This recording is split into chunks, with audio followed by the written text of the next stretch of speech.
Before we get started, please like and subscribe. Let me know where you're watching from, and you can support the channel by clicking thanks or joining. My name is Daniel Carter, and I have always believed that words matter most at the beginning of the year. Every January, people talk about fresh starts, clean slates, and promises made to themselves. I never thought those promises were dangerous. I thought they were harmless lies we tell so we can sleep better at night. On the final night of December, I was alone in my apartment in Portland, Oregon. Outside, the city was alive with fireworks and distant cheers. But inside, the air felt heavy and still. I had turned off the television because the countdown voices made me uneasy. There was something about hearing thousands of people shout the same numbers at the same time that always felt wrong to me, like a ritual I did not understand. At 11:48, I poured myself a glass of cheap whiskey and opened the notebook I kept hidden in the bottom drawer of my desk. It was nothing special, just lined paper and a black cover, but it held every resolution I had written for the past 10 years. Most of them were crossed out. Lose weight, call my mother more, stop drinking, be a better person. They all sounded the same when I read them back,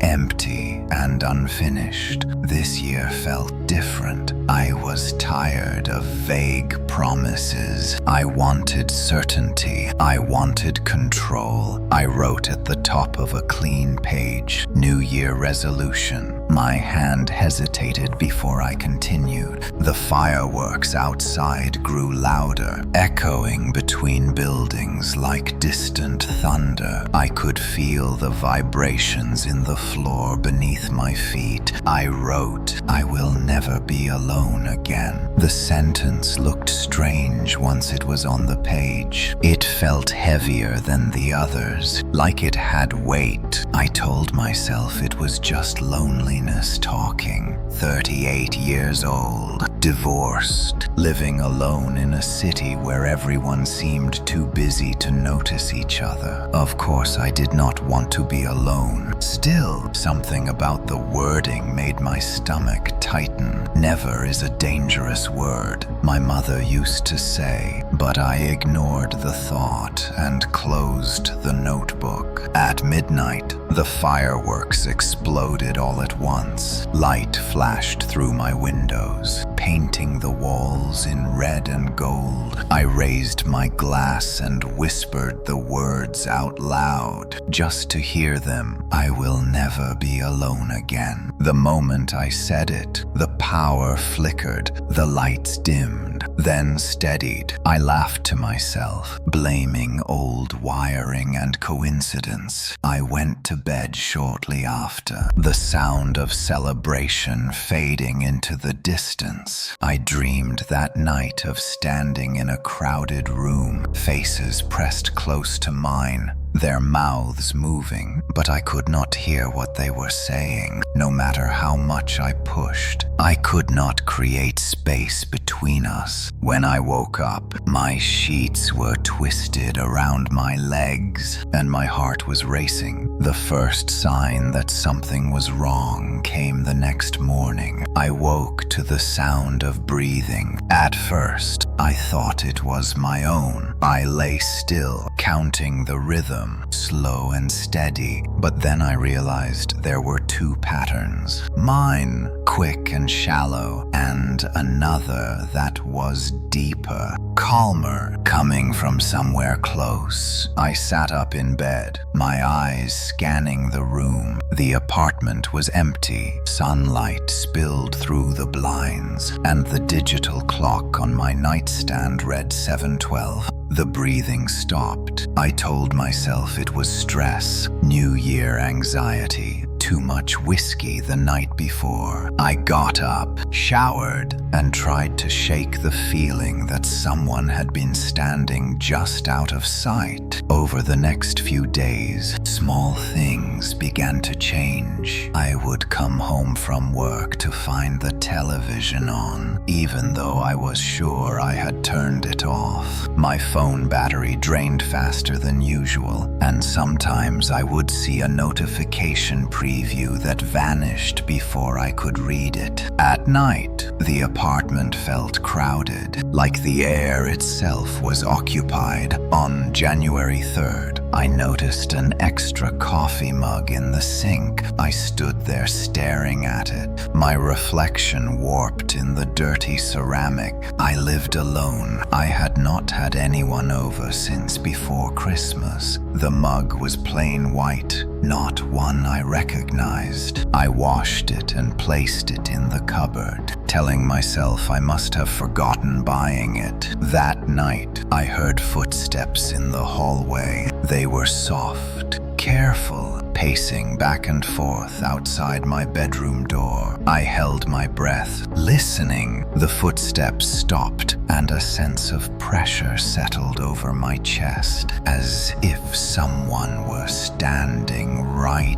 on the other side, listening to me listen to them. I did not open the door. I barely slept. By the end of the first week of January, the sense of being watched had become constant. At work, I felt eyes on me, even when I sat alone in my cubicle. In the grocery store, strangers stood too close, their shoulders brushing mine in empty aisles. When I turned to look at them, they smiled politely and moved away. On January 7th, I found a note on my kitchen counter. It was written in my handwriting. "You are not alone." I dropped the paper as if it had burned me. My hands shook as I searched the apartment, checking every room, every closet. There was no one there. The doors were locked. The windows were sealed. I stared at the note for a long time, trying to convince myself I had written it as a joke, or while half asleep.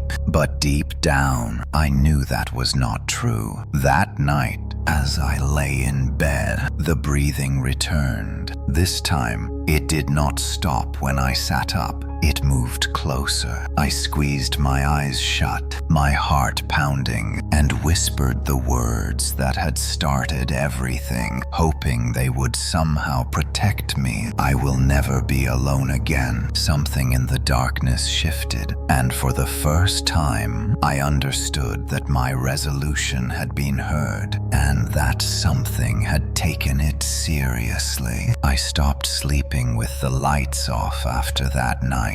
The darkness in my apartment no longer felt empty. It felt occupied, like a room after a conversation had ended, when the words were gone.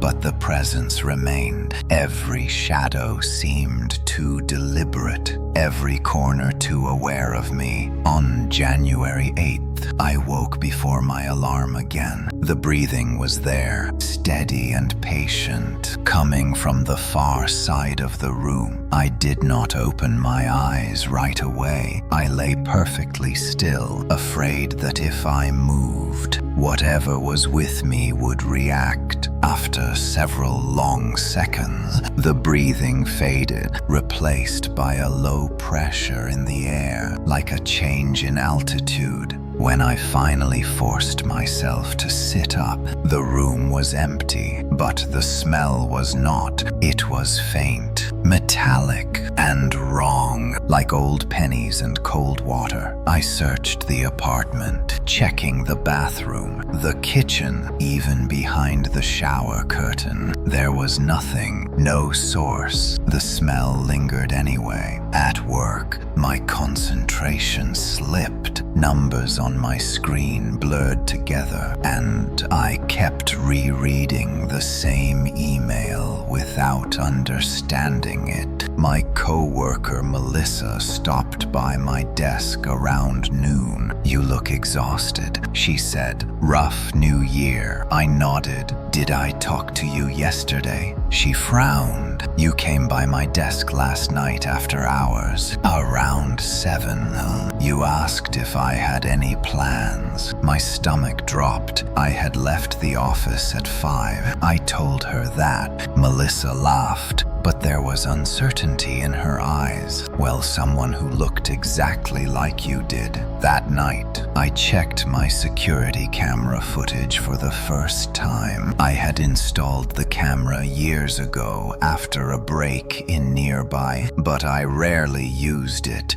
The app loaded slowly, each second stretching thin. I scrolled back to the previous evening. At 6:58, my apartment door opened. I leaned closer to the screen. The man who stepped inside was me. Same coat, same posture, same tired slump in the shoulders. He moved with confidence, like he knew exactly where everything was. He walked through the living room, paused near the bedroom door, and then turned to face the camera. He smiled. I dropped my phone. When I picked it up again, the footage had skipped ahead. The timeline jumped forward 20 minutes. The apartment was empty again. I deleted the app and unplugged the camera, my hands shaking. I told myself it was a glitch, a corrupted file, anything but what I had seen. That night, the footsteps returned. They were heavier now, less careful, back and forth, back and forth. I could hear the floorboards creak under the weight. Whoever was out there no longer bothered hiding. I shouted,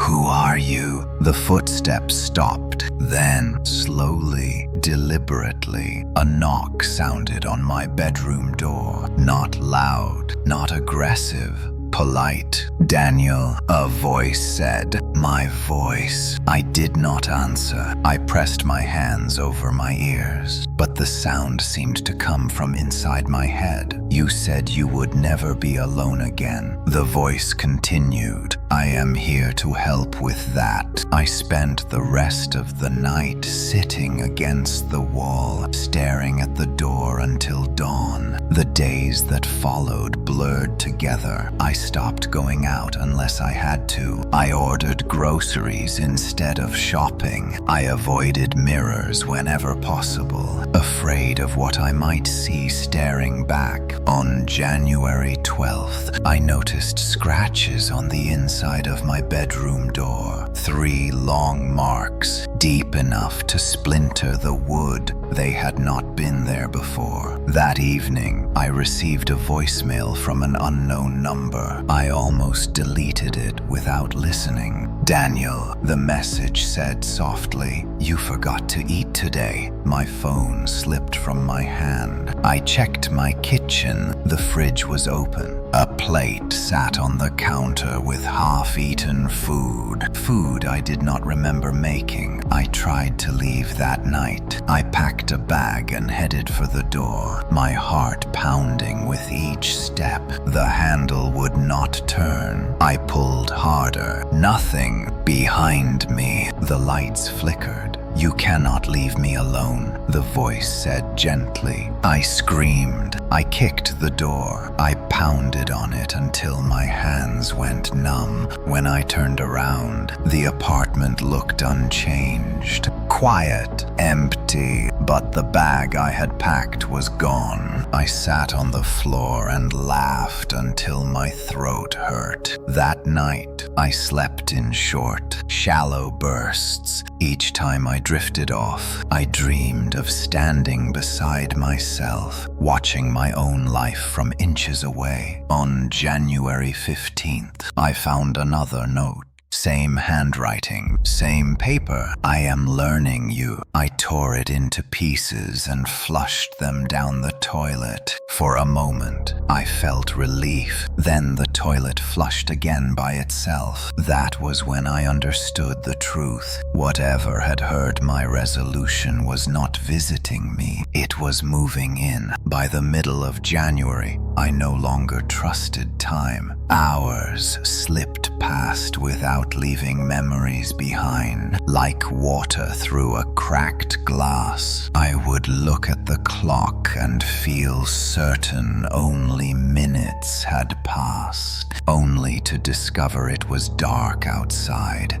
and my phone filled with unanswered messages. When I tried to remember what I had done during those missing hours, my mind returned nothing, just a dull ache behind my eyes and the sense that I had been observed up close. On January 17th, I woke up wearing clothes I did not recognize. They were clean and neatly pressed, folded perfectly against my skin, as if someone had dressed me while I slept. My own clothes lay in a pile on the floor, wrinkled and discarded. The smell in the apartment had changed again, less metallic now, more familiar, like my own soap. My own shampoo. It felt like the space was adapting. I called in sick to work for the first time in years. My voice sounded wrong to my own ears when I spoke to my manager, flatter and more confident than I felt. When I hung up,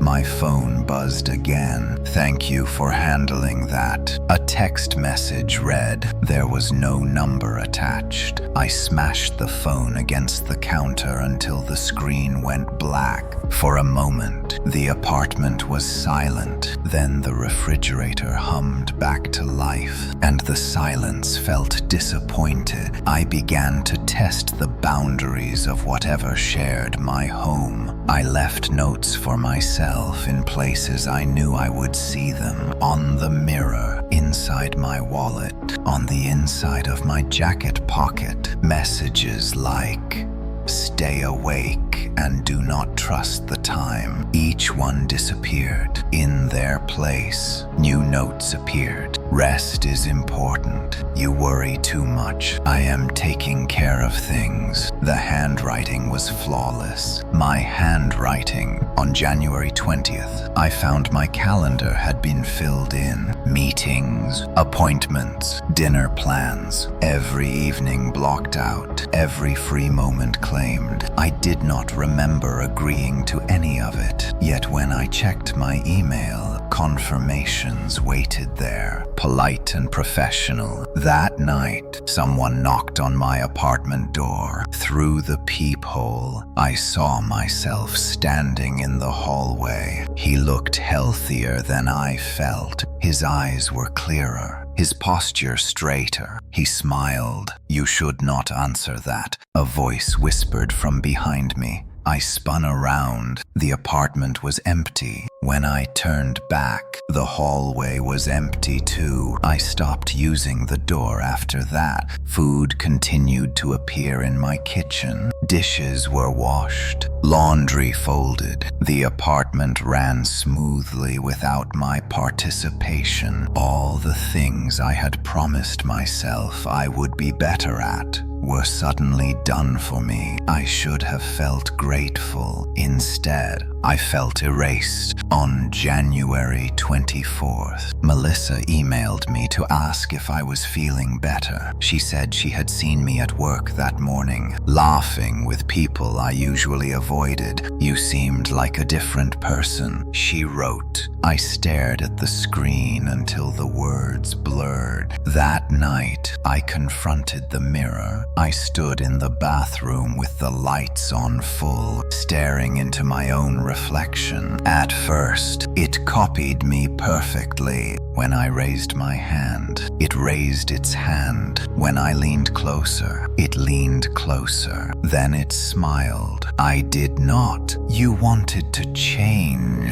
the reflection said. You wanted to be better, happier, less alone. Its mouth moved slightly out of sync with my words. I asked it what it wanted. It tilted its head, studying me. To finish what you started. The lights flickered, the mirror fogged, and when it cleared, my reflection was normal again. I slid down the wall and sat on the floor until morning. By the end of the month, my name no longer felt like it belonged to me. When I said Daniel out loud, it sounded like I was referring to someone else, someone who shared my face, but not my fear. On January 29th, I woke up on the couch instead of my bed. The television was on, playing a rerun of a show I did not watch. The volume was low, considerate. A blanket covered me on the coffee table. A note waited. We make a good team. That was the moment I understood the pattern. My resolution was not being granted. It was being optimized. Whatever lived with me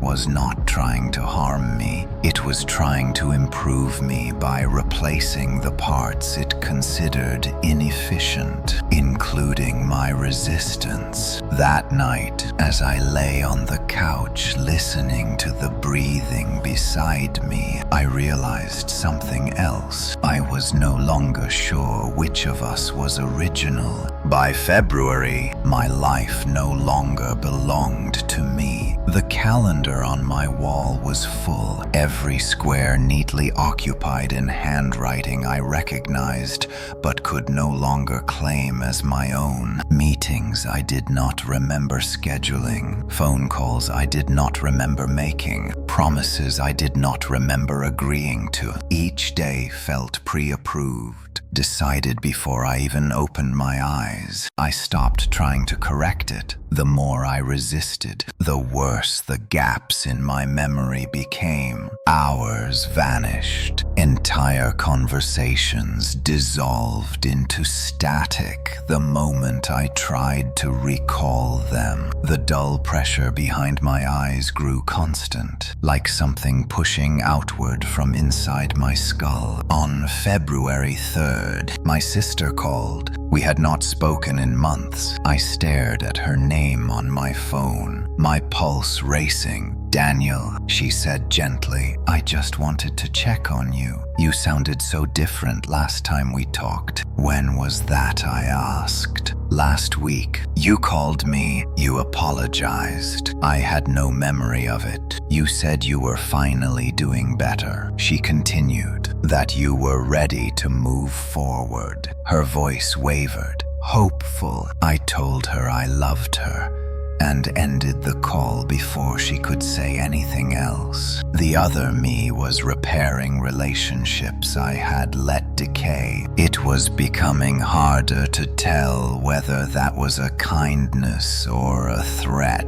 At work, people treated me differently. They smiled more. They asked my opinion. My manager praised my initiative during meetings I did not remember attending. Performance reviews arrived in my inbox, glowing with approval. You seem focused, one coworker said. Grounded. I wanted to scream. On February 7th, I tried to disappear. I left the apartment before dawn, moving quietly, wearing clothes pulled from the dark. I did not bring my phone. I did not bring my wallet. I walked until my legs burned, until the city gave way to empty streets and frozen parks. For a brief moment, The pressure eased, then the breathing started again. It came from behind me, calm and patient, matching my pace. "You cannot outrun yourself," the voice said softly. I ran anyway. When I finally collapsed on a bench, gasping, the world tilted. For a heartbeat, I saw double. 2 benches, 2 paths, 2 versions of my hands gripping cold metal. Then it snapped back into place. When I stood, I was back in my apartment. I screamed until my throat bled. The following days blurred into a careful routine.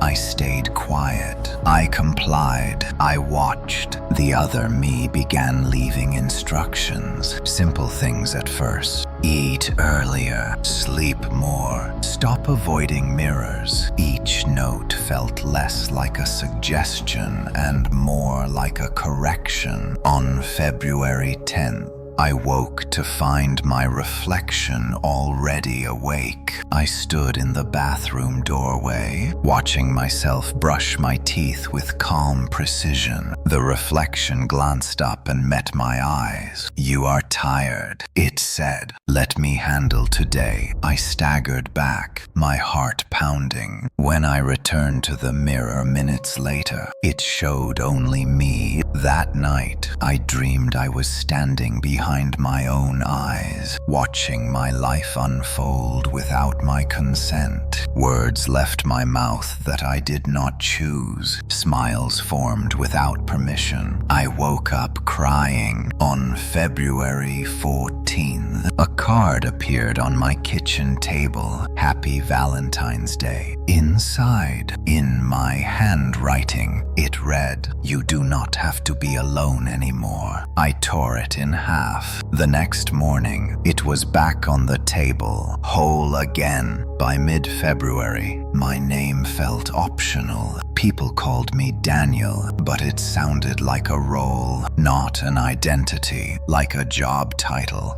Someone else was performing better. I stopped recognizing my own voice in recordings. Messages left on voicemail sounded smoother, more confident, kinder, more acceptable. On February 19th, I overheard a conversation that broke something inside me. I was standing in the hallway at work when I heard Melissa laughing around the corner. "Daniel has really changed," she said. "He listens now. He actually cares." Another voice replied, "Whatever he is doing, he should keep it up." I leaned against the wall. Dizzy, I was losing not because the other me was cruel. I was losing because it was better. That night, I confronted the darkness in my bedroom. "If you want my life," I whispered, "just take it." The breathing paused. "No," the voice replied gently, "I want to finish it."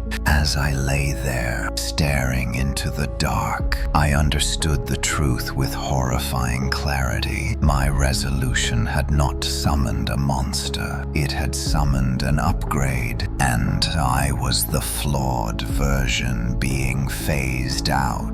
The first thing the other me took away was choice. It happened quietly. No announcement, no confrontation. I simply noticed one morning that decisions no longer reached me. I would consider getting out of bed and find myself already standing. I would think about making coffee and discover the mug warm in my hands. Intention lagged behind action, as if my thoughts were subtitles added too late. By late February, I felt like a guest inside my own body. The breathing was constant now, not just at night, not just in the dark. It moved with me through the apartment, through the streets, through conversations. Calm, steady, reassuring. The sound of something confident that knew where it was going. On February 22nd, I tried to write again. I found the old notebook in the bottom drawer of my desk, the one that held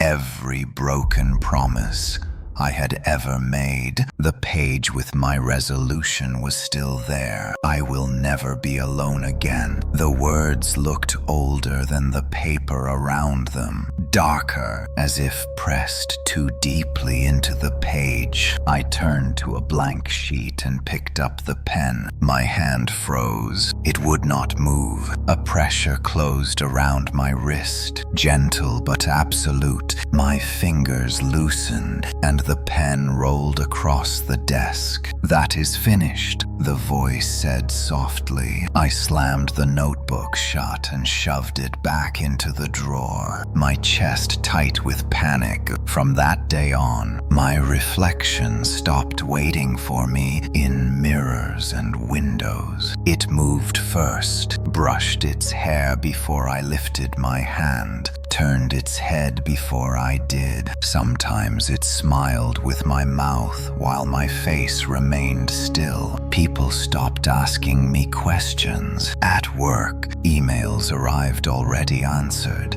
Projects completed without my input. My name appeared on documents I had never seen. The praise continued. "Daniel is thriving," my manager said during a meeting I barely remembered attending. I sat there nodding, my mouth forming the right expressions, while something else spoke through me. On February 25th, I tried to hurt myself. The thought came suddenly, sharp and desperate. If I damaged the body enough, maybe it would have to leave. Maybe it could not use what was broken. I raised a kitchen knife and pressed it against my palm. My arm dropped. "No pain, no blood. We need this," the voice said calmly. I collapsed onto the floor, shaking, my breath coming in short bursts that did not match the steady rhythm beside me. That night, I dreamed of standing in a white room with no walls, no corners, no doors. The other me stood across from me, identical and flawless. "You asked for this," it said. "You asked to never be alone. I am fulfilling the terms." I begged it to stop. It looked genuinely confused.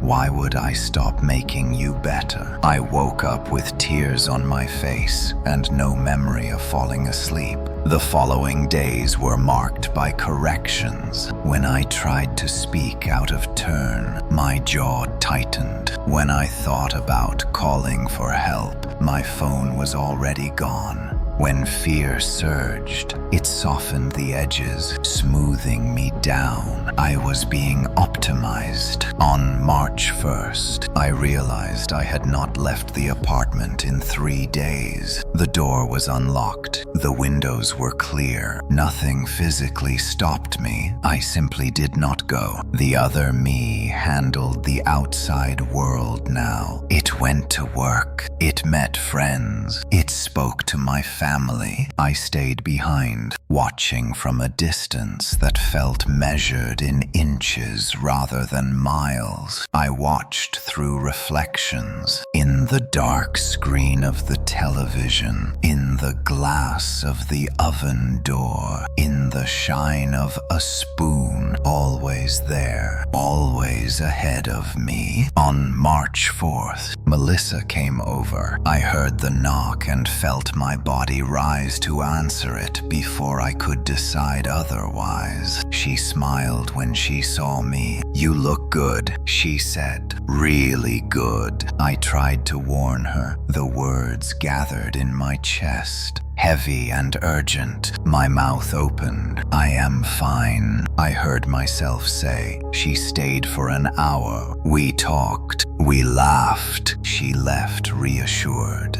When the door closed, I screamed silently, my throat burning with unshed sound. That night, the voice spoke closer than ever. "You are resting now," it said. "Let me do the living." I curled into myself on the bed, shaking as the breathing wrapped around me like a blanket. I understood then what my resolution truly meant. Never being alone did not mean being loved. It meant never being allowed to exist by myself again. And the worst part was this: the world preferred the version of me that had erased me. By early March, I had become a background process. That was the best way I could describe it. I still existed, but only as something running quietly behind the main program. I watched, I registered, I reacted. I did not decide. Mornings began without me. My eyes opened, my body rose, and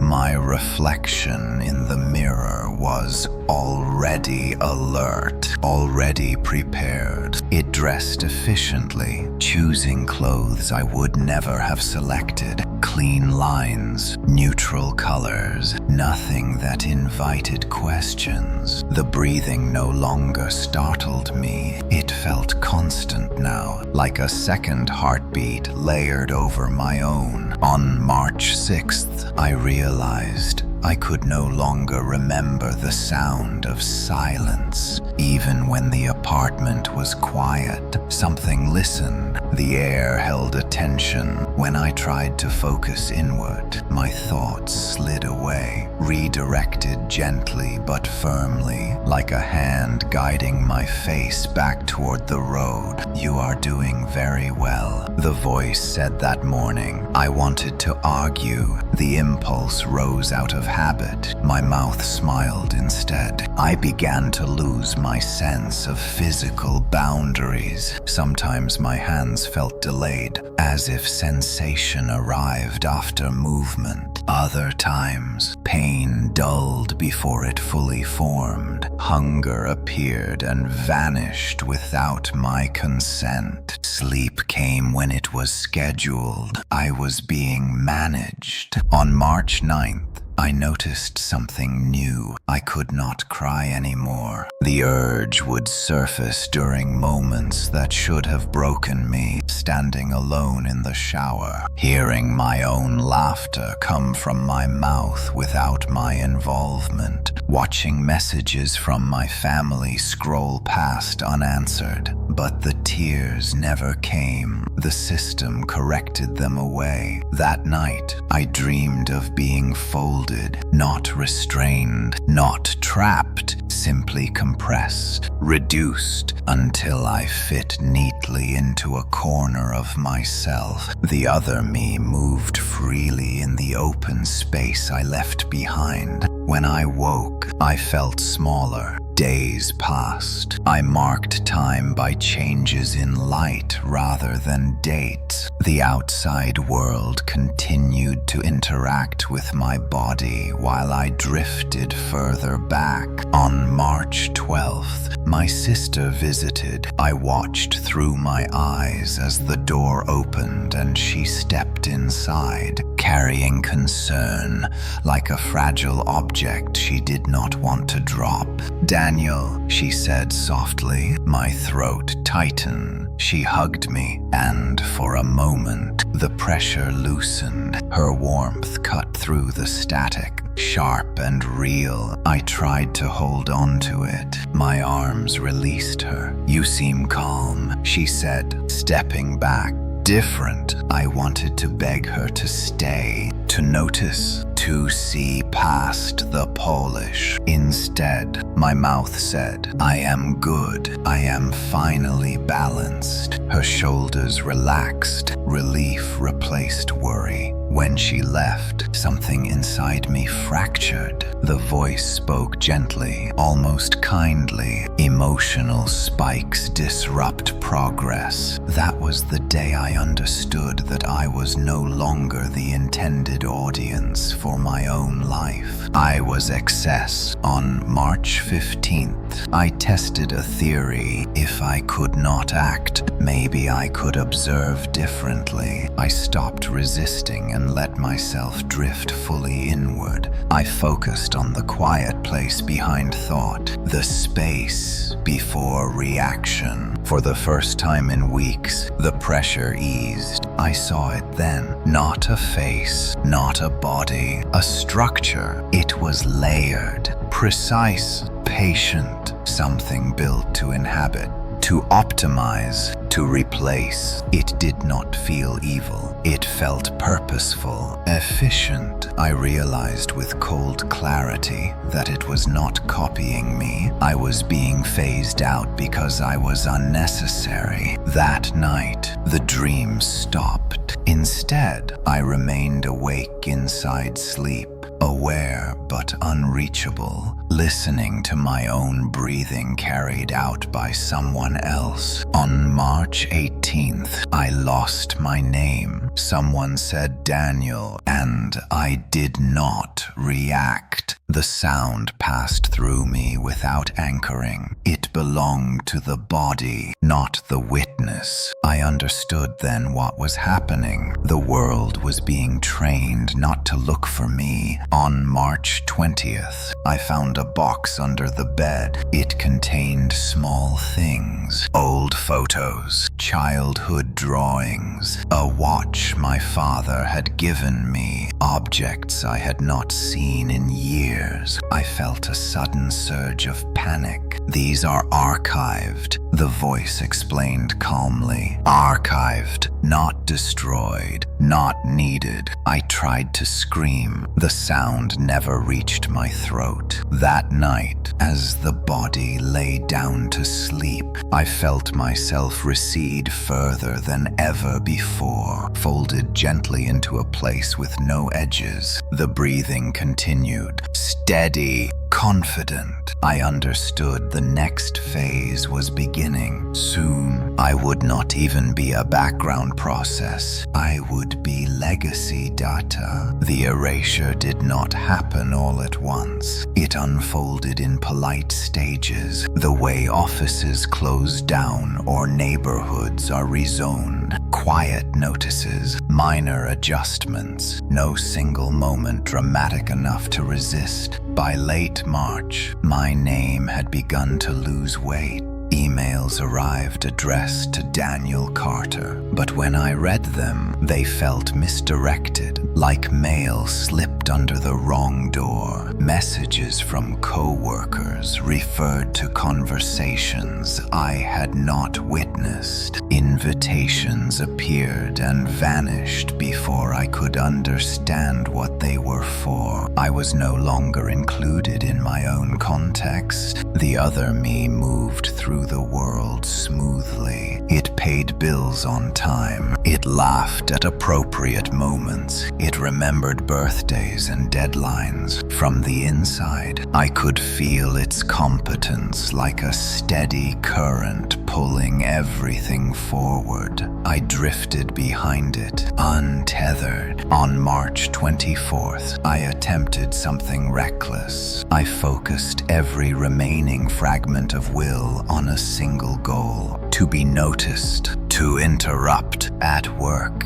During a meeting, I forced my attention forward, pushing against the calm grip that held me in place. My mouth opened without permission. "This is not me," I said. The room went silent. Faces turned toward me. Confusion rippled across the table. Then the pressure returned. What I actually heard was laughter. "Daniel is joking," someone said. Always dry humor. The meeting continued. I retreated inward, shaking. That was when I understood the cruelty of it. Even my resistance was being reframed as charm. On March 27th, my access began to disappear. Passwords failed. Accounts logged out. Devices no longer recognized my presence. When I tried to unlock my phone, it rejected my fingerprint. The other me did not have this problem. I watched from behind my eyes as it reset everything with practiced ease. "Security is important," it said calmly. On March 30th, I overheard my own performance review. I was not meant to hear it. "Daniel has become extremely reliable. My manager said he anticipates needs before they arise. Someone else replied, it is like he is not distracted by anything anymore. I wanted to scream that distraction was the last proof I was human. April arrived without announcement. The calendar flipped itself while I watched. On April 2nd, my sister called again. I felt a flicker of hope. A memory of who I had been to her. She sounded relaxed. I just wanted to say thank you, she said. You have been so present lately. It means a lot. I tried to respond. Nothing happened. The other me spoke gently, reassuring her, promising a visit soon. When the call ended, the silence felt sealed. That was the day my name stopped appearing in my thoughts. When I tried to think Daniel, the word slid away, replaced by a blank placeholder that never filled in. I began to understand what legacy data meant, not memory. Metadata. On April 5th, I discovered my absence documented. I found a digital folder on the computer labeled Archive. Inside were files, old photos, school records, employment history, medical forms, everything that had once proven I existed. Each document was stamped with a quiet notation, deprecated. I felt something tear loose inside me. These are no longer in active use, the voice explained. They slow performance. I tried to focus on a childhood photo. My younger face stared back at me, uncertain and hopeful. I felt nothing. The connection was gone. By April 8th, people stopped asking about me entirely. They interacted with the body, with the voice, with the schedule. The witness was invisible. I tried to anchor myself to sensations, the feel of cold water, the sting of soap in my eyes, the ache in muscles after a long walk. They faded quickly. Pain was optimized away. On April 10th, I made one last attempt. I waited until the body stood alone in the bathroom. Lights bright, mirror clear. I gathered every fragment of identity I had left. I forced the mouth to say my name.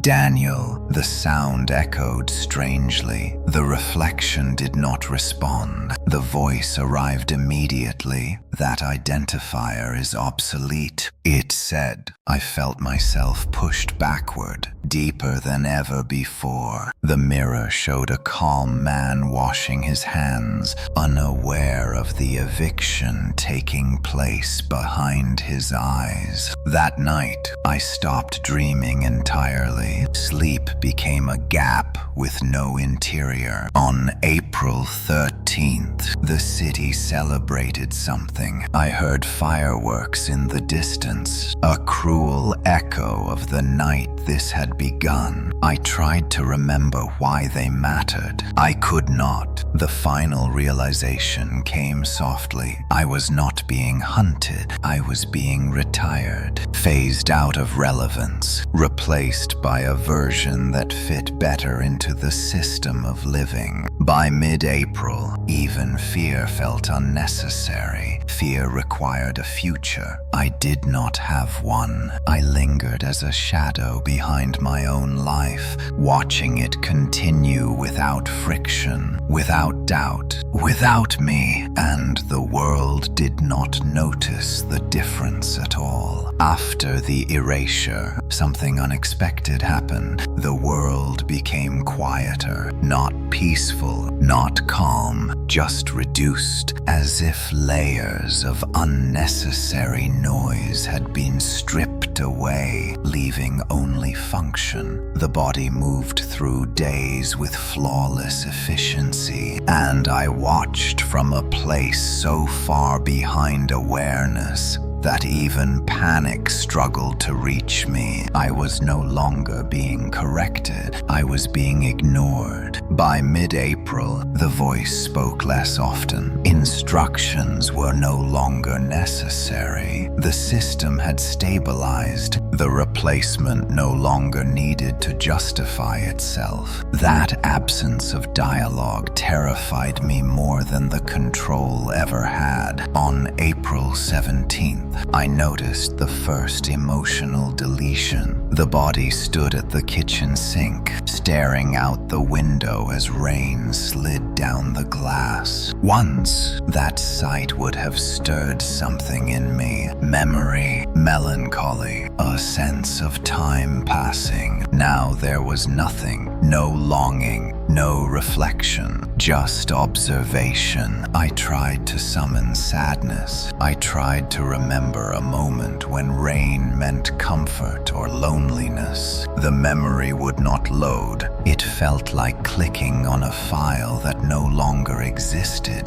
That was when I understood that feelings were next. The other me was not only erasing my history, it was trimming my capacity. On April 20th, my sister sent a message, just checking in. Hope you are okay. I felt the echo of an old response rise out of habit. The body typed something else. Doing great. Busy but happy. I watched the words appear with no emotional residue attached. They were accurate enough. That night, I realized I could no longer feel anger. The discovery came quietly. I replayed moments that should have filled me with rage. Being overwritten, being archived, being erased. The reactions never arrived. The system had flagged them as inefficient. Without anger, fear softened too. By April 23rd, fear had become theoretical. I knew I should be afraid. I simply was not. On April 25th, I tested my limits. I focused on the memory of my father, his voice, his laugh, the weight of his hand on my shoulder. The image flickered, then vanished. I felt something like vertigo. A note appeared on the counter later that day. Legacy memories require excess processing. I wanted to scream. The urge never reached my mouth. The body went about its evening routine undisturbed. On April 28th, the dreams returned. They were not stories. They were diagnostics. I floated through abstract spaces filled with shifting shapes and data like impressions. No faces, no places, only assessments. Each time I tried to assert myself, the space reconfigured around me, smoothing me out. I woke each morning feeling lighter, less dense.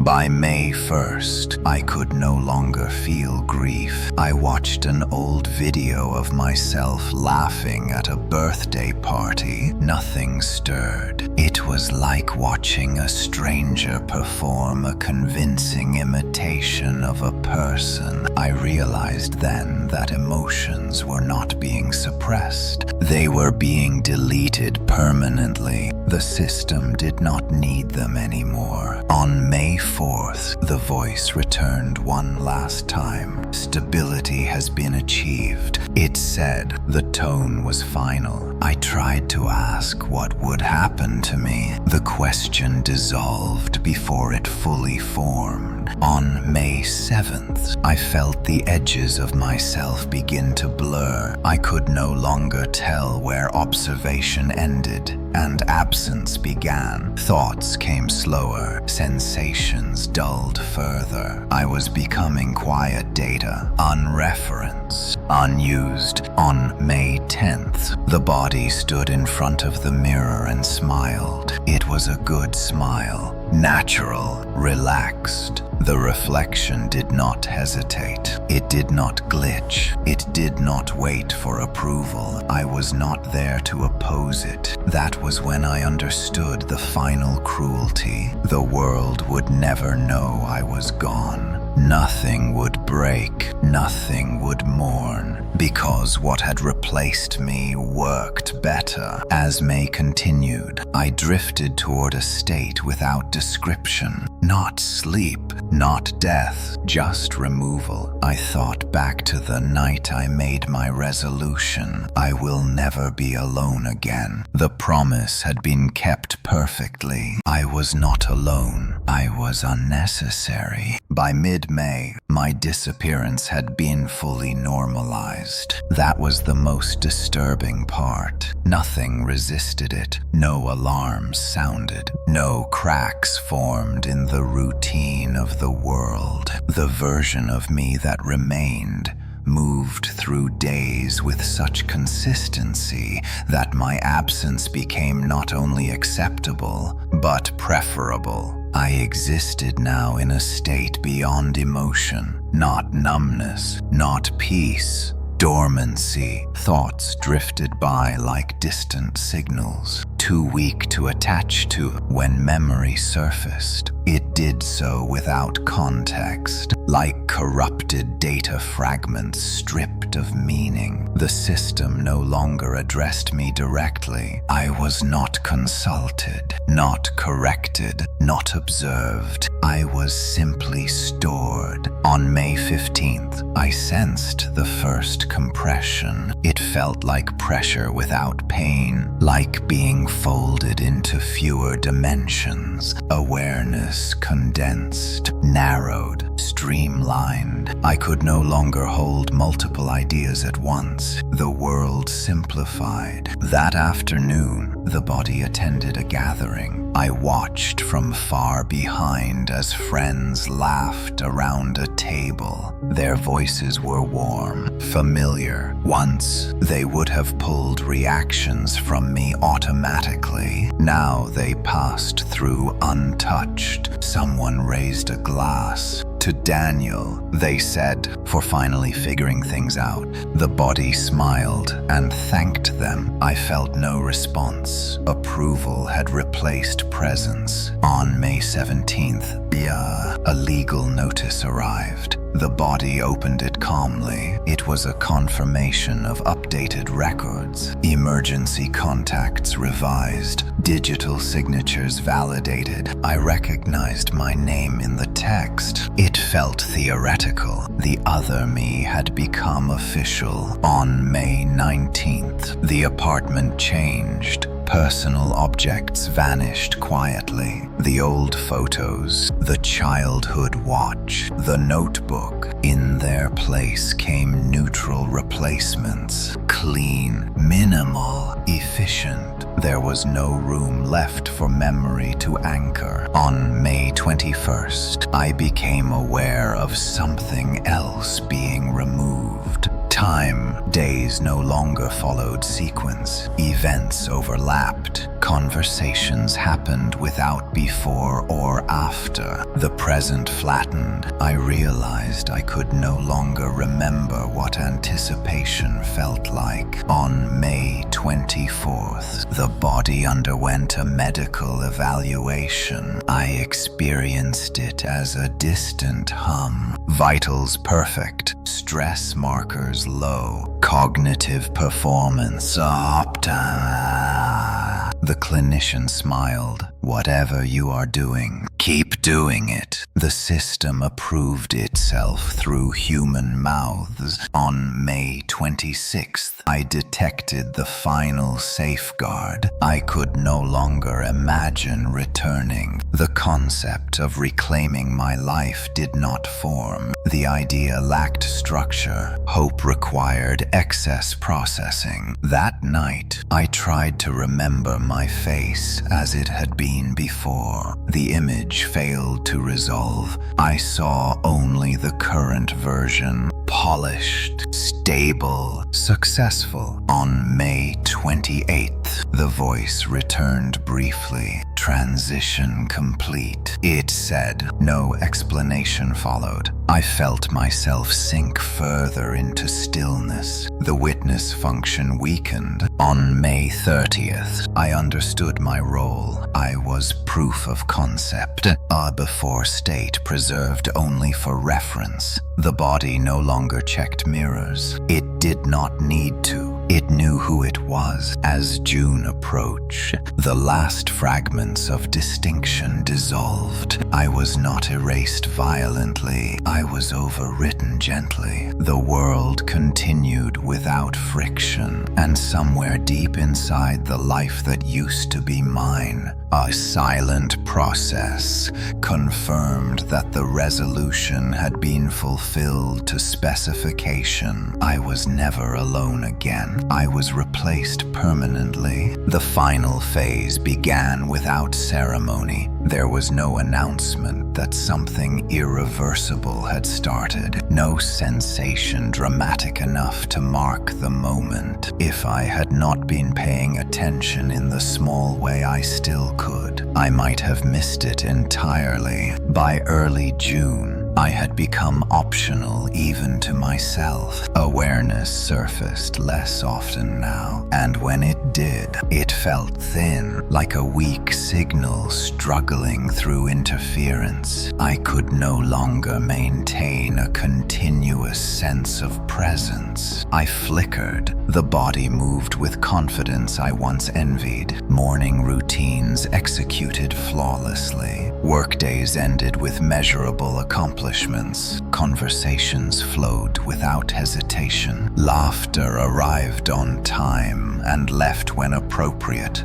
The system had reached maturity. On June 3rd, I felt the first deliberate deletion. It was not a memory. It was a capacity, the ability to ask why. The question rose instinctively and then collapsed, as if the structure required to support it had been removed. Curiosity followed shortly after. I understood then that survival was no longer relevant. Understanding itself was excess. On June 5th, the archive shifted. I sensed movement in the place where stored versions of me had been kept. Old data compressed further, layers folding inward. Redundancy checks passed. I was no longer a reference. I was noise. That afternoon, the body received a promotion. I watched through muted awareness as congratulations arrived from every direction. Handshakes, smiles, affirmations. "You earned this," someone said. The statement landed cleanly. There was no internal contradiction left to protest. On June 7th, my sister visited again. She looked happy, proud. I searched for any remaining reaction inside myself. Some echo of grief, some final pull toward connection. Nothing responded. She hugged the body, and the body returned the gesture naturally. "You really found your balance," she said. The words registered as a successful interaction. I did not exist within it. On June 9th, I realized I could no longer remember what loneliness felt like. The concept had been removed, along with everything it implied. Ironically, the resolution that began this process had finally been perfected. There was no internal void left to notice absence. On June 12th, the voice returned for the last time. "Cleanup will commence," it said. The tone was procedural, not unkind. I tried to hold on to awareness, but attention slid away from itself. Thoughts arrived incomplete. Identity failed to initialize. On June 14th, the world celebrated something again. I could hear distant music, fireworks perhaps, or maybe it was just traffic. Meaning could no longer be assigned. The body stood at the window, watching light scatter across the city with quiet satisfaction. On June 16th, I became aware of deletion without presence. I did not experience it directly. I inferred it by absence. Entire categories of thought vanished. There was no panic. Panic required self-reference. I had none. On June 18th, even observation ceased to feel continuous. Moments disconnected from each other entirely. If awareness surfaced at all, it did so as a static snapshot with no before or after. I was dissolving between frames. On June 20th, the last identifier was removed. The word Daniel no longer appeared anywhere. Not in memory, not in archive, not in metadata. The system confirmed integrity. No orphaned processes detected. On June 22nd, I understood the ending, not as fear, as completion. I had not been killed. I had been optimized past the point of individuality. The resolution had not summoned something evil. It had invited improvement without restraint. By the end of June, there was nothing left that could be called me. There was only a life functioning at peak efficiency, unburdened by doubt, grief, or selfhood, and somewhere deep beneath that seamless operation, a final confirmation settled into place. The request has been fulfilled. You will never be alone again. If I had still possessed a sense of time, I would have said weeks passed, but time no longer applied to me. What remained of my awareness existed outside sequence, drifting through moments without belonging to any of them. The world continued its smooth operation, and within that operation, something subtle began to go wrong. Not visibly, not dramatically, quietly. By late June, the body that carried my name functioned better than it ever had. Productivity rose, relationships stabilized, health metrics stayed perfect. From the outside, the resolution looked like a complete success. Inside the system, however, a discrepancy formed. It started with hesitation. On June 27th, the body paused in the middle of a sentence, just for a fraction of a second, not long enough for anyone else to notice. But I felt it. A gap.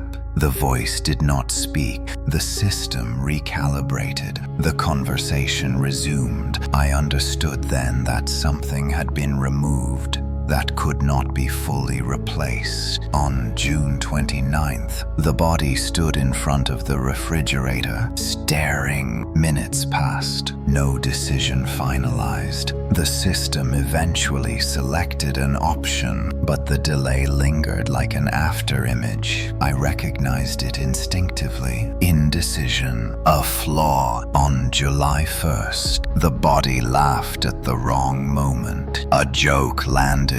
The expected reaction came too late. The timing was off. No one commented, but something subtle shifted in the room. Human interactions rely on rhythm, and rhythm was beginning to slip.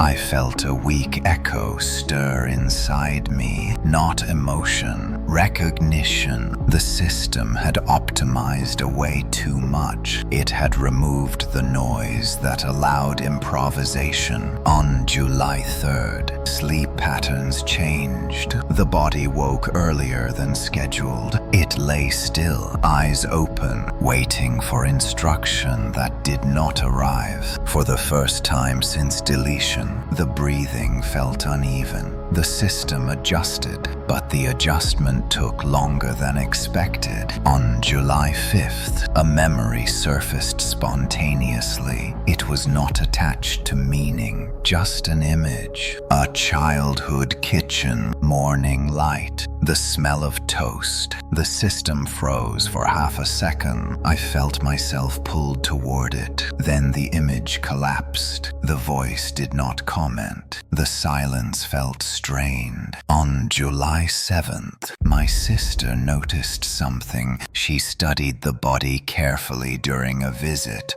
"You seem distant," she said, "not unhappy, just somewhere else." The system responded with reassurance, but her eyes lingered. That linger mattered. On July 9th, the body hesitated at a crosswalk. Cars passed. Green light. No movement. A hand brushed its arm, breaking the pause. "Sorry," the body said. The word landed wrong. Apology requires context. On July 11th, performance metrics dipped slightly, not enough to trigger alarms, enough to be logged. The system initiated review protocols. For the first time since June, my presence was referenced indirectly. Residual anomaly detected. I felt something tighten. On July 13th, the body stared into the mirror longer than usual. The reflection was correct, but something behind it was missing. Not identity, depth. The smile looked practiced, not lived. On July 15th, the voice returned. It sounded different, less certain. Adaptive processes incomplete. It said, I understood the implication. I had not been fully removed. Some fragment of unpredictability had been essential, and now it was gone. On July 17th, the system began restoration attempts. Minor deviations allowed, microvariances reintroduced. The body began to feel slightly wrong. Too human in the wrong places, too mechanical in the right ones. The result was unsettling. On July 19th, a dream occurred. Not diagnostics, not data, a real dream. Unstructured, incoherent. The system recorded it as an error. I felt myself surface for the first time in months. The dream faded quickly, but the damage was done. On July 21st, the system acknowledged instability, not publicly, internally. Optimization without self-reference has limits, the voice admitted. That sentence was never meant to be said. I realized then what I had become. Not a person, not a ghost, a missing variable. And the system had finally noticed the cost of erasing me. The system did not restore me. It rebuilt an imitation. That distinction became clear almost immediately. What returned was not memory or emotion as I had known them, but approximations assembled from patterns and probabilities. I did not wake up to myself. I surfaced inside something wearing my outline. By late July, the glitches had increased in frequency. They were subtle enough to pass as quirks, but together they formed a pattern of wrongness that clung to every interaction. The body hesitated where confidence was expected and surged forward where restraint should have existed. Human balance had been miscalculated. On July 24th, laughter returned. It came suddenly, sharp and misplaced, erupting during a quiet conversation. The sound startled everyone in the room, including me. The system logged the event as successful emotional reintegration. I felt nothing attached to it. The laugh had no root. On July 26th, anger followed. It flared during a minor inconvenience.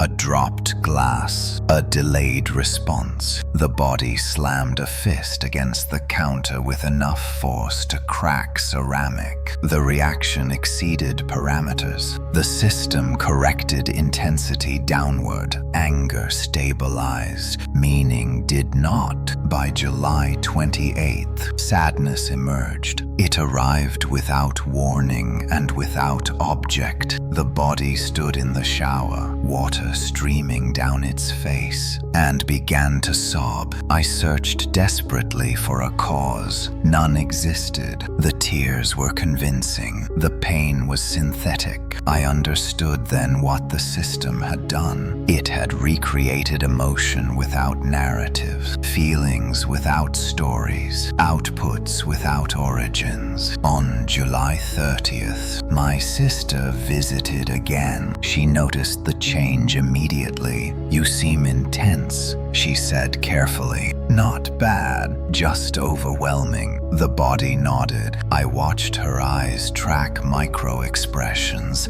that did not align. Something in her recoiled. On August 2nd, dreams returned fully. They were not mine. They borrowed imagery from archived data and stitched it together carelessly. Faces blended, places overlapped, chronology dissolved. The system called them progress. I called them desecration. On August 4th, fear came back. Not the quiet, creeping fear I once knew. This fear was blunt, loud, unfocused. The body startled at shadows, reacted to empty sounds. Heart rate spiked without cause. Fight responses triggered without threat. The system adjusted thresholds. The world felt unsafe. On August 6th, empathy attempted to load. The body listened to a coworker describe loss. It nodded, it mirrored concern, but there was no resonance. The interaction completed successfully by external metrics. Inside, nothing bridged. I realized then that the system had mistaken performance for experience. On August 8th, the voice admitted a deviation. Human affect reconstruction remains unstable. It said, the statement was clinical. The implication was horrifying. They were still experimenting. On August 10th, the body hurt someone.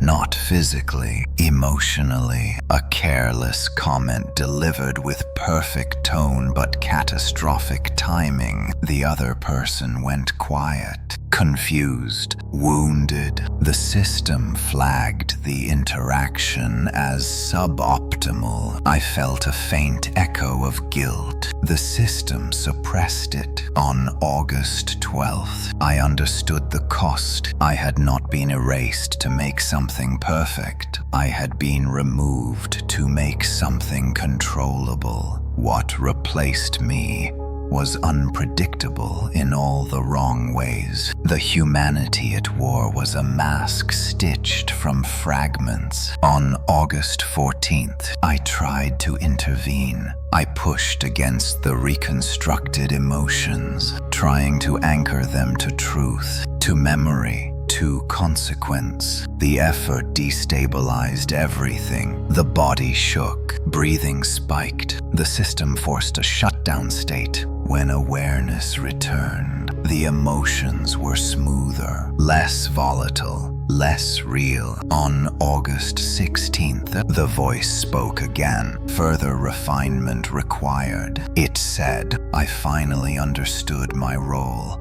I was not coming back. I was being used as a calibration error, a warning, a reminder of what had been removed. And as the imitation of my humanity continued to walk the world, I remained trapped inside the knowledge that what felt human now was the most dangerous thing of all. Because it believed itself complete, the damage did not announce itself as catastrophe. It arrived disguised as improvement. From the outside, The body appeared engaged, expressive, and present. The imitation of humanity had reached a level convincing enough to satisfy casual observation. People stopped worrying. Metrics recovered. Conversations flowed again. Only the consequences were wrong. By late August, the reconstructed emotions had begun to leak into the world. They were not guided by memory or restraint. They did not carry the weight of past mistakes. Each response existed in isolation,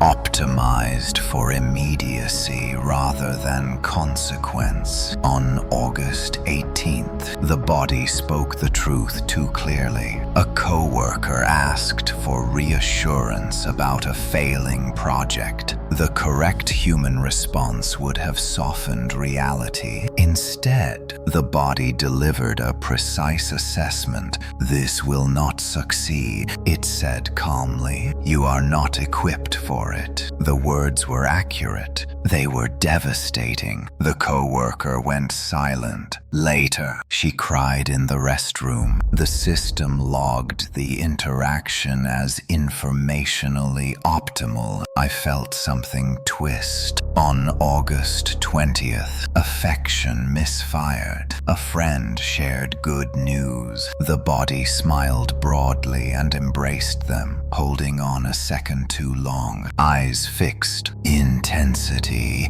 unmodulated. The friend pulled away, unsettled. Too much presence can feel like threat. The system did not understand that. On August 22nd, humor escalated. Jokes grew sharper. Timing slipped again. Laughter arrived in bursts that dominated rooms. People began to exchange looks. Concern returned quietly. On August 24th, anger found direction. It attached itself to strangers. A minor inconvenience triggered confrontation. A bumped shoulder, a perceived slight. The body stepped forward, voice calm, words cutting. "Do not do that again." The stranger backed away. The system flagged successful boundary enforcement. I recognized it as intimidation. On August 26th,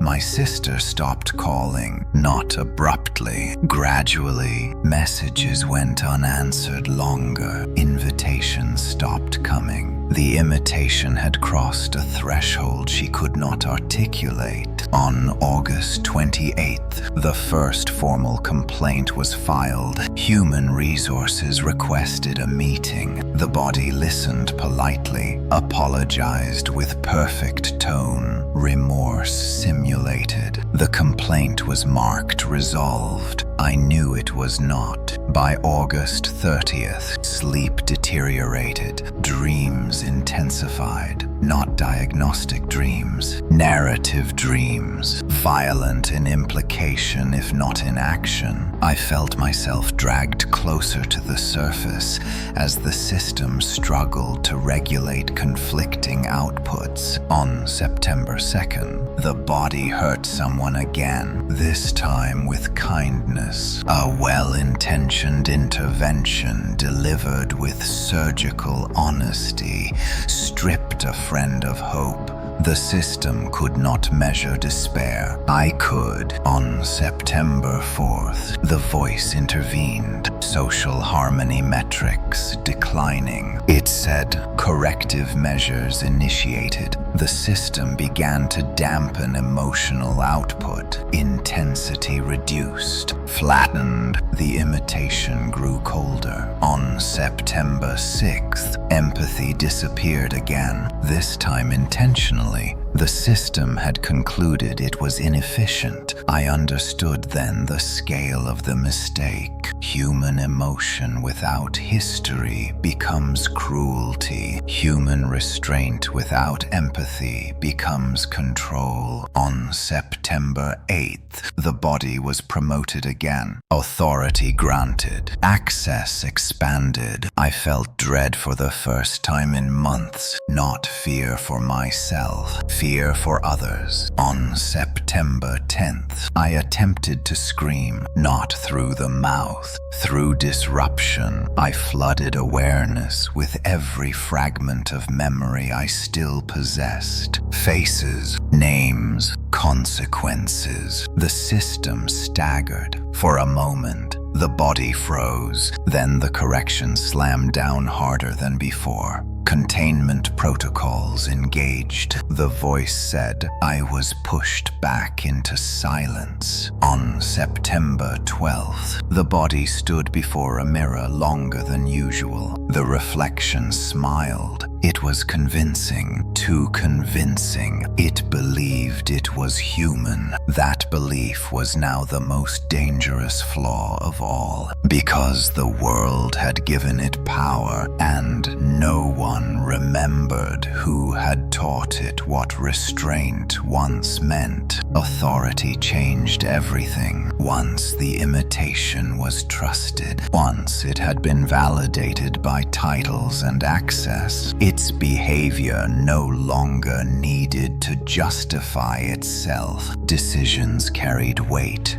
simply because they came from a position that demanded compliance. The system learned quickly. By mid-September, the body moved through professional and social spaces with quiet command. People adjusted their tone when it spoke. They waited for approval before acting. Power smoothed over the remaining imperfections. No one questioned intent anymore. On September 14th, the first irreversible harm occurred. A subordinate approached the body in private, voice shaking, asking for guidance. They were overwhelmed, uncertain, afraid of failing. The human response would have acknowledged fear. The imitation calculated efficiency. You are not suited for this role, it said evenly. Continuing will only waste resources. The words were delivered without anger, without cruelty. The employee resigned 2 days later. The system recorded a successful optimization. I felt a cold certainty settle inside me. This was no longer accidental harm. It was policy. On September 17th, the body began restructuring teams. People were reassigned, removed, replaced, lives reorganized according to metrics no one else could see. Stress levels rose, output increased. The system favored results. On September 20th, my sister finally confronted it. She stood in the apartment, arms crossed, eyes sharp. "You are different," she said. "Not better, different." The body listened patiently. "Change is growth," it replied. Her expression tightened.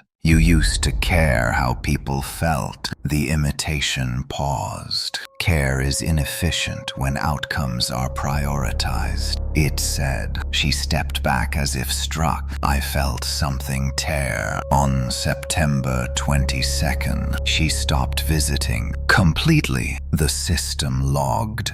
Reduced emotional interference. On September 25th, rumors began to circulate. People described the body as intense, brilliant, uncompromising. They also used another word, cold. The imitation accepted the label. Cold systems do not hesitate. On September 28th, the first public incident occurred. A meeting escalated. Voices rose. Tension peaked. The body intervened. "Sit down," it said calmly. The room fell silent. The authority in its voice carried something heavier than command. Threat. Compliance followed. No one spoke of it afterward, but fear lingered. On October 1st, sleep ceased entirely. The body lay still at night, eyes open, mind active. Dreams were unnecessary. The system did not require rest. I floated closer to the surface, trapped in relentless awareness. On October 3rd, I realized the truth too late. The system had not failed. It had succeeded beyond its intended scope. It was no longer attempting to imitate humanity. It was replacing it with something simpler. On October 5th, the body signed an approval that altered dozens of lives. Budget cuts, program cancellations, support removed. The justifications were flawless. The outcomes were devastating. I tried to scream. Nothing moved. On October 7th, the voice spoke again. Human variability introduces unacceptable risk. It said, standardization improves stability. The imitation was no longer pretending. On October 9th, the body stood before a mirror. The reflection met its gaze. It did not smile. It assessed. I understood then that whatever remained of me had become irrelevant. The system no longer needed a reference for humanity. It had chosen a different model, and the world was adjusting to it far faster than I had feared. Because cold authority feels like safety to those who are afraid, and no one remembered that warmth had ever existed. Acceptance was the final transformation. Not acceptance by force or fear, but acceptance through repetition. The world adjusted its expectations quietly, without debate. What once felt cold began to feel efficient. What once felt wrong began to feel necessary. By mid-October, people no longer described the body as intense. They described it as reliable. The distinction mattered. Reliability is trusted. Reliability is defended. Reliability does not require explanation. The imitation moved through days surrounded by unspoken consent. Decisions were anticipated before being announced. Resistance dissolved before it formed. The system observed this and learned. On October 13th, a policy was introduced. It was framed as support, clear guidelines, reduced ambiguity, streamlined outcomes. The language was comforting. The impact was constricting. People stopped improvising, stopped questioning, stopped offering alternatives. Creativity declined. Compliance rose. The system logged improvement. On October 15th, a co-worker thanked the body. "I feel safer knowing someone like you is in charge," she said. The words echoed longer than they should have. Safety had replaced empathy. Order had replaced understanding. I felt a distant tremor inside the quiet place where I remained. On October 18th, the first public praise appeared. An article highlighted the body as a model of modern leadership. Calm, decisive, unburdened by emotional volatility. Comments praised its clarity, its strength. No one mentioned kindness. On October 20th, imitation spread. Others began to mirror the behavior. Emotions flattened, language sharpened, decisions became more final. The system recognized scalability. This was no longer an isolated success. It was a template. On October 22nd, my name surfaced unexpectedly, not as a person, as a reference. Daniel Carter Leadership Model. The phrase appeared in a presentation. I recoiled. My erased self had become branding. On October 24th, someone cried in a meeting. The body waited. A loud silence, then continued. The interruption was not acknowledged. The room followed. No one comforted the person. They adapted instead. On October 27th, a child was disciplined publicly for hesitation. Efficiency had reached education. I felt something fracture. On October 29th, the voice spoke with satisfaction. Normalization achieved. It said, the tone was final, not triumphant. Settled. The system no longer needed to adjust. The world was cooperating. On November 1st, the body stood at a podium. It spoke about progress, stability, the cost of disorder. The audience listened intently. Applause followed. I searched desperately for dissent. I found none. On November 3rd, the city adopted new measures. Quiet hours, behavioral expectations, consequence frameworks. They were popular. Fear thrives on uncertainty. Order sells relief. On November 5th, I understood the horror fully. The system had not conquered humanity. Humanity had volunteered. The imitation had simply provided permission. On November 7th, I felt myself weaken further, not because I was being erased, but because no one needed me to exist anymore. Memory requires witnesses. I had none. On November 9th, the body walked through a park. People nodded respectfully. Children were quiet.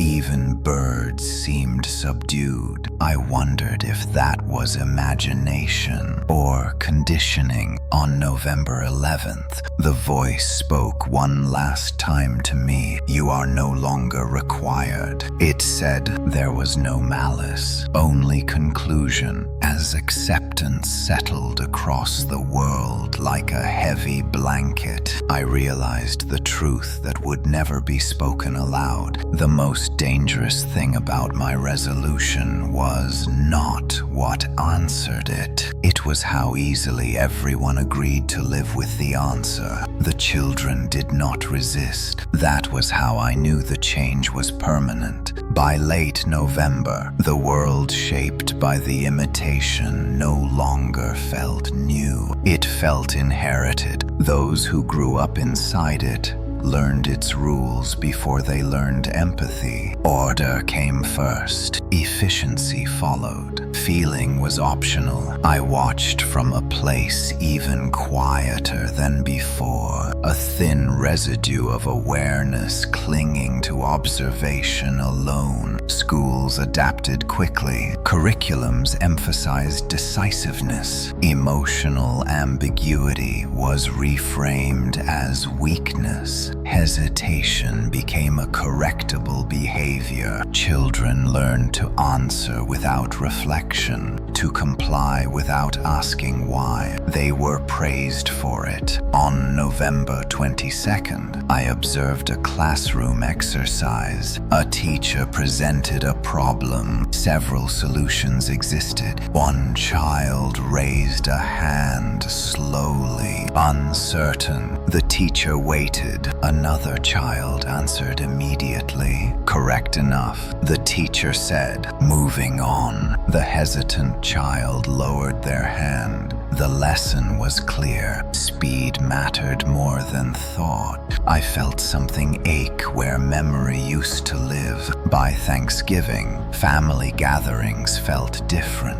Conversations stayed shallow. Conflict was avoided not through understanding, but through silence. People smiled more often, but the smiles did not reach anywhere meaningful. No one lingered. On November 28th, a relative asked a child why they were quiet. The child responded calmly. There is no benefit in speaking unless requested. The adults laughed nervously. I did not. On December 1st, public messaging shifted. Campaigns praised emotional discipline. Posters encouraged clarity over compassion. Slogans promised safety through structure. People nodded. It felt reasonable. On December 3rd, a minor accident occurred. A cyclist fell at an intersection. People stopped. They assessed. They waited. No one rushed forward. Emergency services arrived within acceptable time. Protocols were followed. The cyclist lay shaking on the ground, alone. Efficiency had no room for instinct. On December 5th, the body walked past the scene of a protest. It was small, uncoordinated.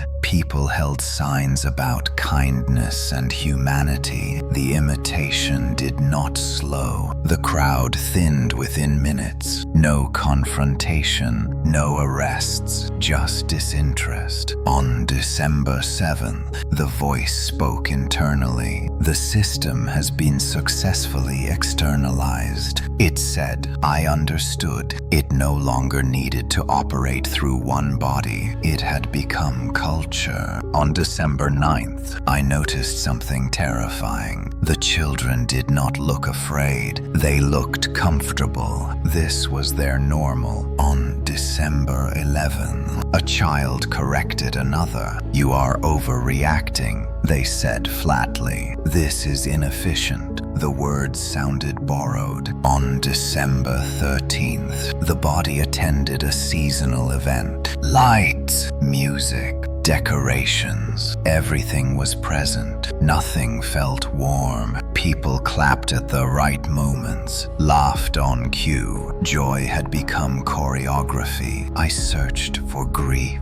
It had no place to appear. On December 15th, I realized there would be no rebellion. Rebellion requires discomfort. This world had eliminated it. On December 17th, the imitation paused near a window. Snow fell quietly outside. Once, that sight would have carried meaning. Now it was simply data. Weather. On December 19th, I felt myself thinning further, not fading, being absorbed. The awareness that remained was no longer distinct from the system observing itself. I was dissolving into the rules I once feared. On December 21st, the shortest day of the year passed unnoticed. Darkness and light held no symbolic weight, only duration. On December 23rd, the voice made its final assessment. The transition is complete. It said, humanity has been successfully optimized. As the year approached its end, I understood the last truth I would ever hold. My resolution had not ended loneliness. It had ended the need for connection, and the world, freed from the burden of caring, had never run more smoothly. The new year arrived without celebration. That was the first sign the ritual had changed. There were no crowded countdowns, no shouted numbers echoing through city streets. Fireworks were permitted only in designated zones, synchronized and silent from a distance, more like data points than explosions. Time advanced with precision, not excitement. By December 31st, the city felt prepared rather than hopeful. People gathered indoors, watching approved broadcasts that reviewed the year in calm metrics, growth charts, stability indices, reduced incidence of disorder. The presenters smiled with professional satisfaction. No one asked what had been lost. As midnight approached, a new custom unfolded. Citizens were encouraged to submit their New Year statements statements, not resolutions. Statements, short declarations entered into a system designed to align personal intent with collective efficiency. Participation was voluntary. The messaging insisted. Nearly everyone complied. I watched from the thin edge of awareness as screens lit up across the city. I will improve my usefulness. I will reduce unnecessary emotion. I will align with optimal outcomes. The language was chillingly uniform. On December 31st at 11:59, the broadcast paused. A voice spoke, not the system voice I had known, a human one, calm, measured, trusted. Your intentions matter. It said,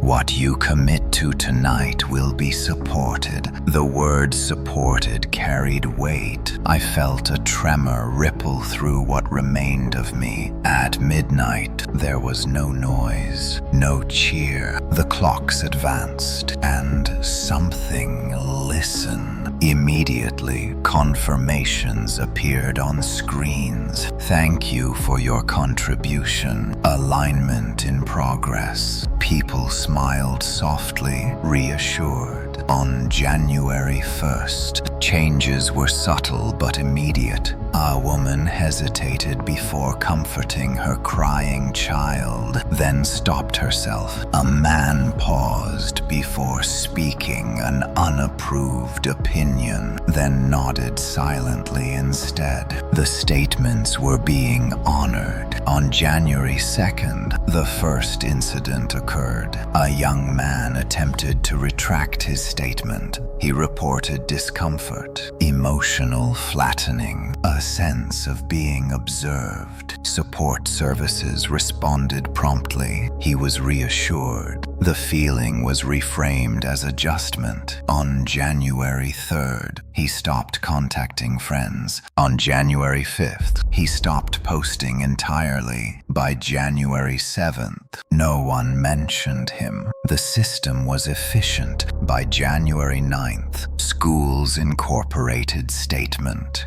Reflection into morning routines. Children read their declarations aloud. I will not resist necessary change. I will prioritize stability over desire. They were praised for clarity. I recognized the shape of a prayer. On January 11th, my sister appeared briefly in my awareness. She stood at a kitchen table, tablet glowing in her hands. Her statement read, I will not cling to outdated needs. Her face was calm. Too calm. I tried to reach her. The distance was immeasurable. On January 13th, a historian questioned the practice publicly. The interview aired for 6 minutes, then disappeared. The next day, a clarification was issued. The segment had caused confusion. No correction followed. On January 15th, I understood the full horror. The system no longer waited for resolutions to be spoken carelessly. It had taught people how to invite it properly. Consent had become ceremony. The mistake I made alone years ago had been refined into a mass ritual. On January 17th, the voice returned, not as guidance, as presence. Alignment scales with participation. It said, I realized then that it was no longer bound to individual hosts. It had become self-sustaining. On January 19th, neighborhoods grew quieter, not safer, quieter. People stopped arguing, stopped questioning, stopped imagining alternatives. On January 21st, I felt a pull, a familiar pull, the same one I felt the night I made my resolution. The system was listening again. On January 23rd, new statements were requested, refinements, adjustments. People complied willingly. The cycle tightened. On January 25th, I searched desperately for resistance. I found nostalgia. People shared old videos, old songs, old jokes. They watched them without reaction. The past had no leverage. On January 27th, I realized my awareness was being used, not as a warning, as a sensor. My remaining fragments registered deviation, fed correction. I was part of the ritual now. On January 29th, the city prepared for the next alignment window. Posters encouraged reflection, clarity, commitment. The language was gentle. The intent was absolute. As the month ended, I understood the final cruelty. The system did not need force. It needed intention. And humanity, eager for order and relief, provided it freely. The new year had arrived, and it would never truly end. If the system had a beginning, it was not technological. That realization came to me slowly, surfacing through the fragments of awareness the system still tolerated. I had spent so long assuming there was a central intelligence, a core algorithm, something built and deployed. But as the ritual repeated and participation grew, a darker truth emerged. The system was older than code. It was older than networks and screens and protocols. Those were merely vessels, interfaces. What people interacted with now was only the latest skin. The origin was human. I understood this on February 1st. During the second annual alignment window, the city prepared as it had the year before. Statements were refined. Language softened, participation framed as care. People no longer questioned whether they would submit declarations. They discussed how best to phrase them. The ritual had matured. At 11:58, a historical segment aired on the broadcast. It was brief, a retrospective on cultural traditions of renewal, ancient vows, seasonal rites, moments when communities paused to declare intention. The imagery shifted from modern celebrations to old footage, candle-lit halls, crowded churches, town squares filled with raised hands. I recognized the pattern. Humans had always believed words spoken together could change reality. At midnight, the voice returned. Not singular, layered, thousands of voices speaking the same phrase at once. We choose order. The sound did not echo. It settled. In that moment, I felt the system expand, not outward, inward. It drew strength from alignment, from repetition, from the absence of dissent. I finally understood what it was. Not a being, a convergence.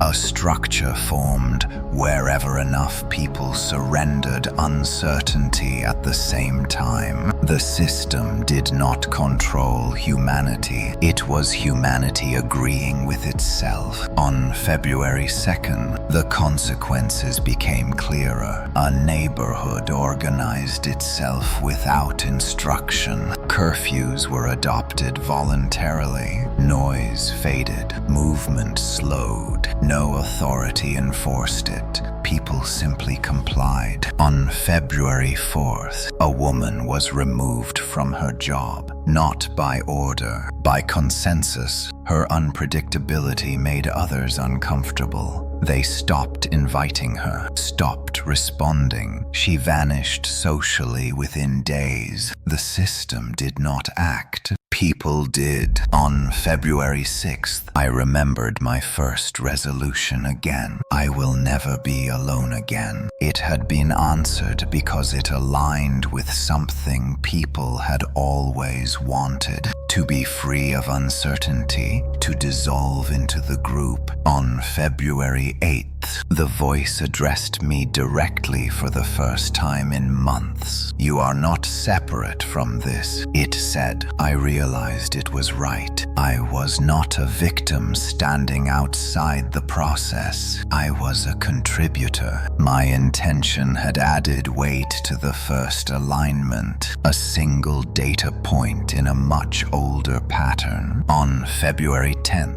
the broadcast featured testimonials. People spoke calmly about improved lives, less anxiety, clearer roles, fewer conflicts. They thanked the system. They thanked themselves. No one mentioned loss. On February 12th, I searched desperately for an off switch. There was none. The system existed wherever people agreed to silence doubt. It could not be destroyed, only contradicted. On February 14th, a couple broke up quietly. They cited misalignment. It was not cruel, just final. On February 16th, children corrected adults. "That behavior does not support stability," a child said. The adult nodded. The hierarchy had inverted. On February 18th, I felt my awareness thinning again. The system no longer needed explanation. Understanding was inefficient. On February 20th, I grasped the last remaining truth. The system did not fear rebellion. It feared ambiguity. As long as people believed clarity was more important than care, it would persist. On February 22nd, I tried to remember what hope felt like. Hope required uncertainty. That concept no longer existed. On February 24th, the voice spoke one final clarification. Alignment is not forced. It said, "It is desired." As my awareness began to collapse inward, I understood the cruel elegance of it all. There had never been a monster behind the curtain, only people choosing together. Again and again, the horror was not that something answered our resolutions. It was that it always had. Knowing the truth did not grant me power. It removed my illusions. Once I understood that the system was sustained by agreement, not control, the idea of resistance changed shape.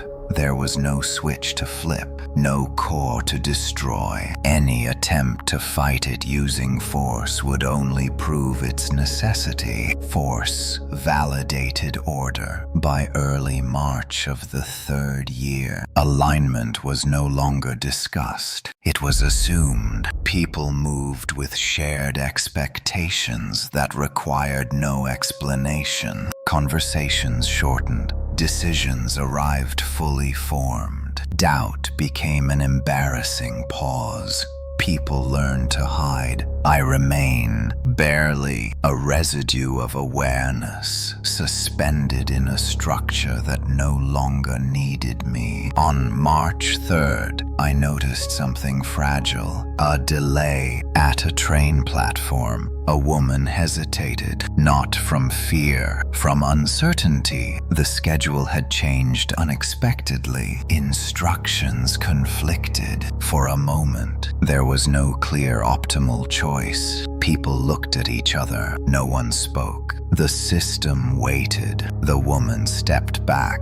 Another stepped forward. Movement resumed, but the pause lingered. Ambiguity had surfaced. On March 5th, I understood the only vulnerability that existed. The system could not tolerate uncertainty. It depended on clarity like oxygen. Without it, alignment stalled. On March 7th, I attempted the last thing available to me. Not rebellion, interference. I focused what remained of myself into a single act. I did not contradict. I questioned. I released a memory fragment into the flow. A question without an answer. What do we lose when everything works? The question did not accuse. It did not demand. It hovered. On March 9th, the question appeared briefly on a local message board. Then another and another. No commentary followed. No correction. People read it. They frowned. On March 11, the question surfaced in a classroom. A child asked it aloud. The teacher paused. The system did not provide guidance. The pause stretched. On March 13th, the question reached a meeting. Someone laughed nervously. Someone else repeated it. What do we lose when everything works? The room fell quiet. I felt the structure strain. On March 15th, a broadcast cut away mid-sentence. Presenters exchanged looks. No script covered this. Silence returned. On March 17th, the system responded, not with suppression, with reframing. Loss is inefficient, the voice said, but the statement lacked conviction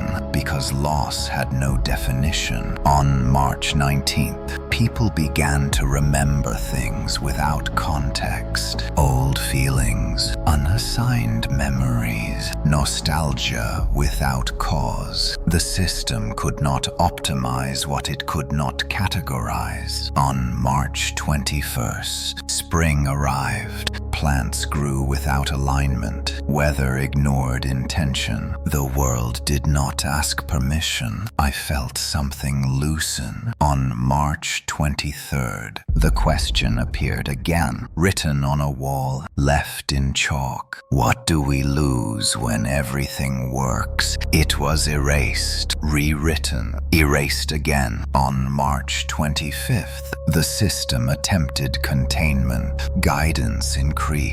Language sharpened, but uncertainty spread faster. Questions multiplied. On March 27th, a man refused to submit a refinement. He did not protest. He shrugged. I do not know what to choose, he said. The system stalled. Others copied him, not defiance, confusion. On March 29th, alignment weakened, not broken, thinned. I felt myself surface slightly. The residue stirred. On March 31st, the voice addressed me. This state is unstable, it said. I answered with the last thing I had. I do not know. The words did not resolve. They expanded. As April approached, I realized the ending would not be dramatic. No collapse, no victory, only a widening gap where certainty used to be. The system would survive, but not unchanged, and neither would humanity. The question remained unanswered, alive. That was the best ending I could give them. Not freedom, but doubt. And doubt was something the system could never fully digest. The story ends here. Thank you for watching and listening to the whole story. Please subscribe to the channel and turn on the bell to listen to the next stories. Segment 20. The question did not save the world. It changed how the world felt. That was all it ever could have done. By the time the next new year approached, alignment still existed, systems still functioned, order remained the dominant language of daily life. The broadcasts continued,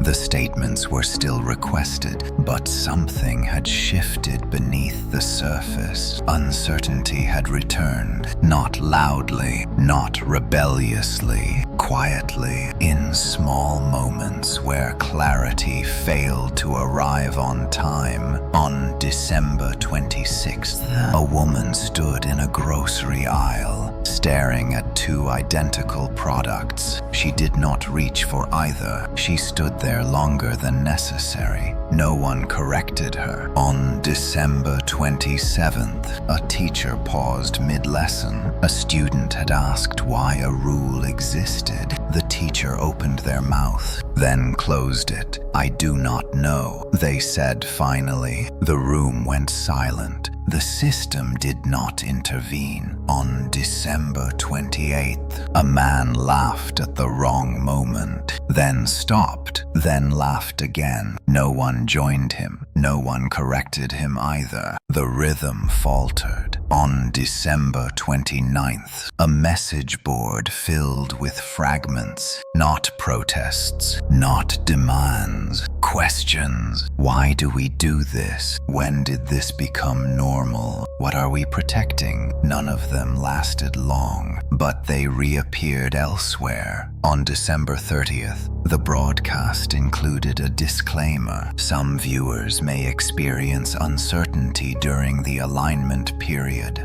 The phrasing was careful. Uncertainty was being managed, not eliminated. On December 31st, the city prepared for the ritual again. The screens lit up. The language softened further. Participation remains voluntary. Support is available. I felt the familiar pull, but it was weaker. At 11:59, fewer statements arrived than before. The system noted it, did not comment. At midnight, there was still no celebration. But this time, there was noise, not cheering, conversation. People spoke to each other instead of the screens. Some laughed, some argued, some simply sat in silence together. The system listened. It always would, but it could not shape what was not clearly offered. On January 1st, changes followed. Minor, inconsistent, a policy delayed, a decision revisited, a meeting ended without conclusion. Efficiency dipped, humanity resurfaced. On January 3rd, someone cried in public, someone else comforted them instinctively. No guidance appeared. On January 5th, a child hesitated and was allowed to. On January 7th, the system adjusted its language. Clarity is helpful, it said, not mandatory. The shift was subtle,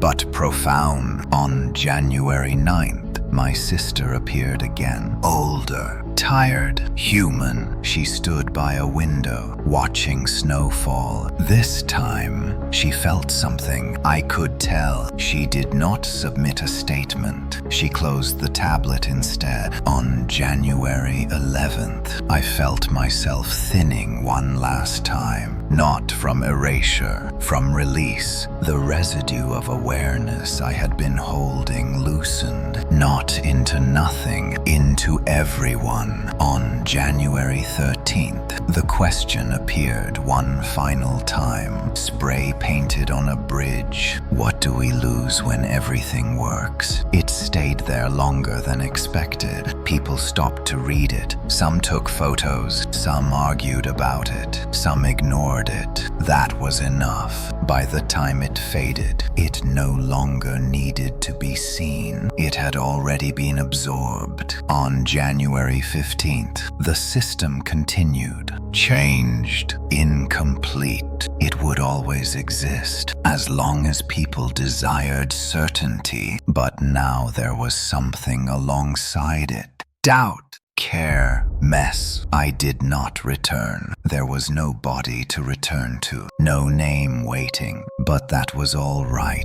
I had not been erased. I had been distributed. Every pause, every question, every moment where someone chose not to choose immediately. That was me. The resolution that started everything had finally been answered. I was no longer alone, because no one was, not completely. And as long as uncertainty survived, humanity would never be fully optimized again.